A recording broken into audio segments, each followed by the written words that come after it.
Welcome back to the cocktail vlog. Today I'm going to show you how to make a spritz, the Hugo Spritz in particular. This one's featured in the Spritz cocktail book and is super simple. It originates from the Italian-Austrian border somewhere, and apparently they've bottled it over there. It's regionally, it competes with the Aperitivo Spritz. It's massively popular, just we don't know about it here. Originally the recipe called for a lemon syrup, but then it changed to a elderflower syrup. Fresh elderflower isn't available, or it isn't readily available in Australia, the United States.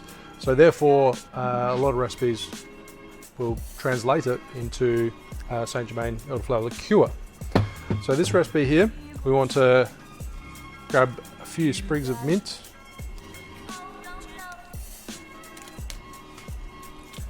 You can either muddle it in the bottom of the glass if you like, or give it a quick clap. And it's going to release some of those oils. So the original recipe does call for a light muddle and then letting it rest. I'd probably advise like pouring the liqueur over the top of it, and then it would kind of infuse the oils and those flavors into the liqueur. But no one has time for that at home. You want to get drinking. So clap that mint, add half an ounce, 15 mils of elderflower liqueur straight into your glass. And then to your wine glass, add plenty of ice. Don't hold back on the ice. Pop a fresh bottle of Prosecco. So it's a sweeter style sparkling. So this particular Prosecco is Nicolo Prosecco.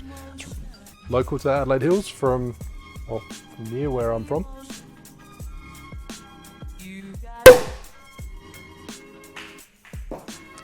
Add 4 ounces, so 120 mils to your wine glass. As you can see, I'm just guesstimating. And then about 30 mils, just a dash of soda water.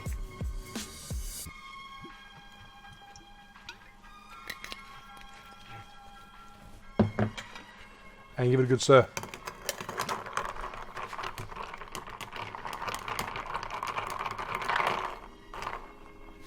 I'm going to top it up with a little bit more ice and then garnish with a mint sprig and a lemon wheel.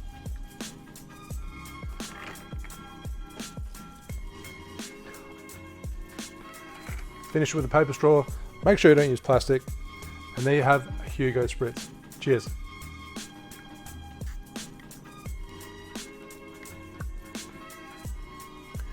The elderflower is actually quite subtle. Personally, I'd probably up it. I'd probably put a full ounce, 30 mils, make it that little bit sweeter. But really easy to drink, super delicious. You get the aromatics of the fresh mint on the nose. Pretty tasty, just a little bit of tweaking. Thanks for watching. Make sure you like and subscribe, and I'll see you soon for another cocktail video. Cheers.